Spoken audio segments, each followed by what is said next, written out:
Welcome to the Supercell Dungeon, everyone. My name is Chief Pat, and today I'm going to be talking to Lassie, who is the lead of the brand new game Clash Royale, which will be going into soft launch tomorrow. Thank you for stopping by my channel to say some words about Clash Royale. I'm pretty excited about the game.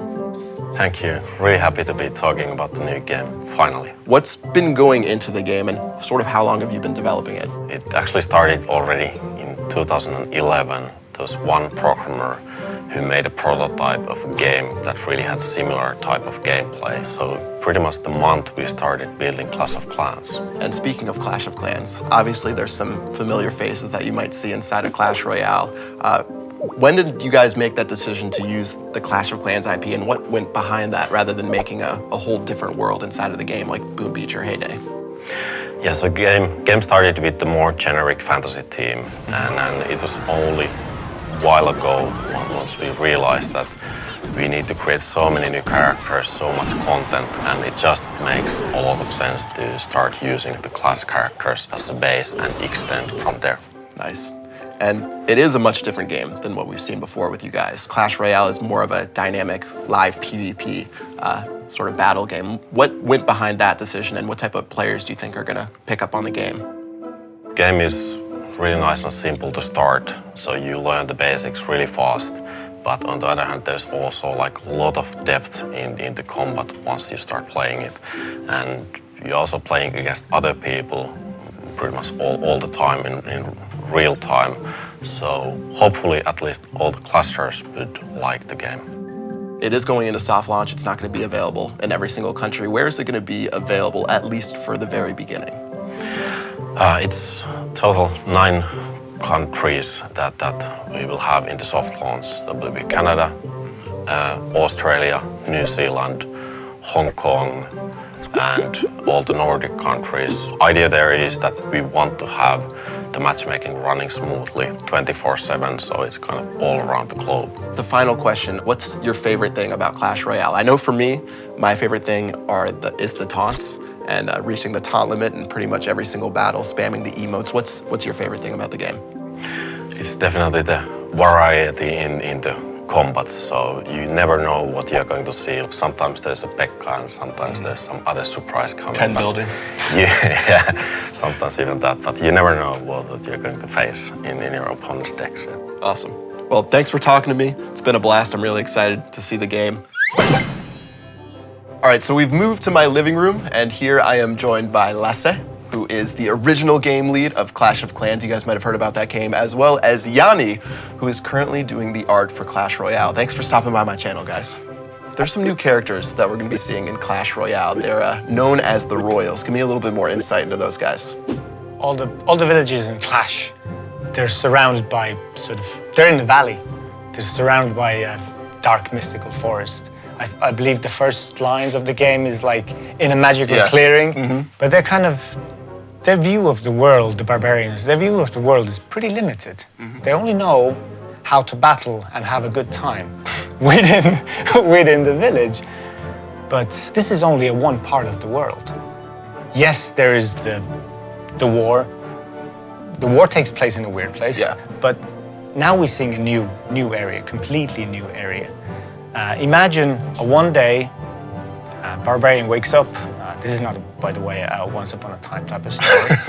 But one day a barbarian wakes up and tumbles to a spring trap and gets flown away from the village, like in going to matchmaking, going to battle. You see he's flying above the clouds, and all of a sudden he lands in this weird place. Kind of looks like, it has the characteristics of a normal village, or like a normal, but something is different, something is a bit more fancy. And you could see an arena there, and he sees some very familiar folk, but they're slightly more groomed, they're more stylized. The Royals, they know how to take care of themselves. They groom a lot. Nice. So that's how I see. So it's almost like the Royals are their long-lost cousins. Okay. They're related. Only a spring trap away. Yeah, but they never knew each other's existence. You know when you donate a troop, they wander through the dark forest That's true. They come out of nowhere. Yeah, they come out of nowhere. Nobody knows. It's a big mystery. It's like they're like animals. They know where the home is, but they don't know. If you ask like a kid, where you been? I don't know. The all Dark Forest is a big blur for them.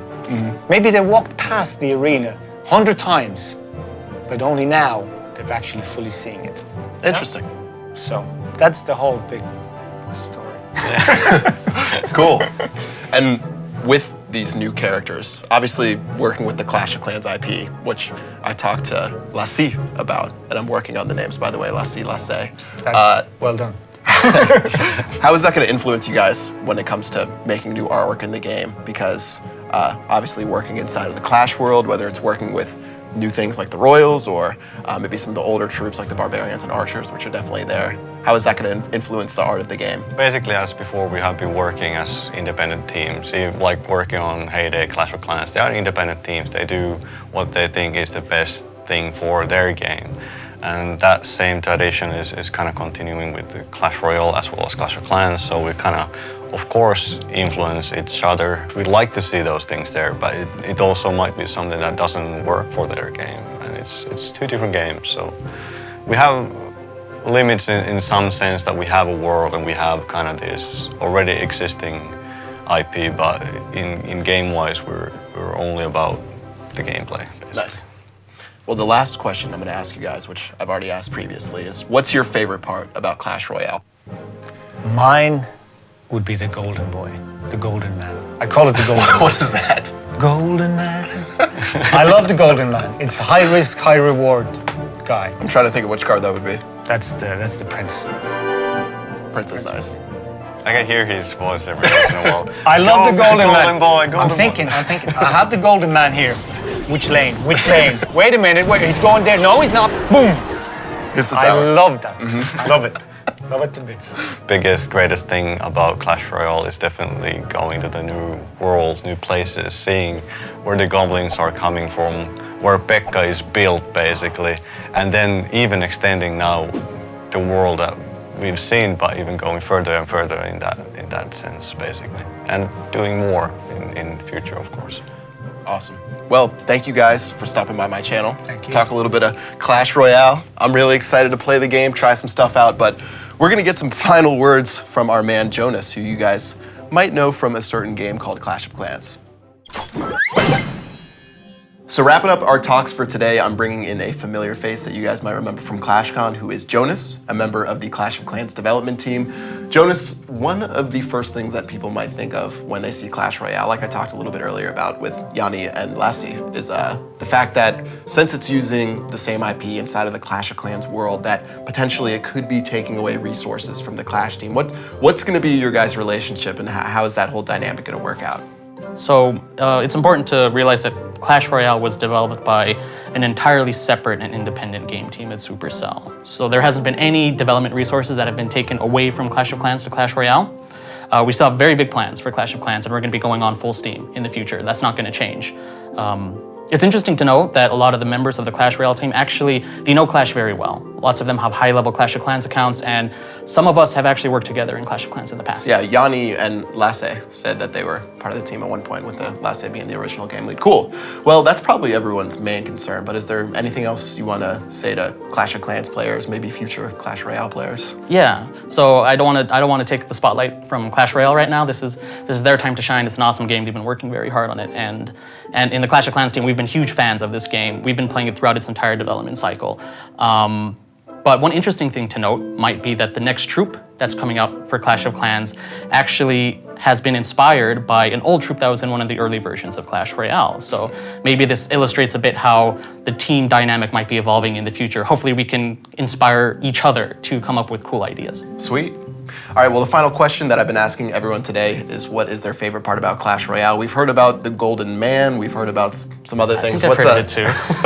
What's your favorite part of the game? Yeah, for me, it's very simple. For me, what I love most about Clash Royale is just when you're playing a battle. Once you start the battle, it sucks you right into the device. You just can't look away almost. And I'm pretty sure that Clash Royale is going to be responsible for a huge amount of this. Just a minute, it'll be happening. Nice. Awesome. Well, thanks for stopping by my channel, man. Of course. This is actually the final talk we have for today. So for you guys who are in those soft launch countries, it is coming out tomorrow. And for the rest of you guys, maybe some videos on a couple of YouTube channels that you guys know about. And yeah, that's going to do it for this video. Until next time, I will see you guys later.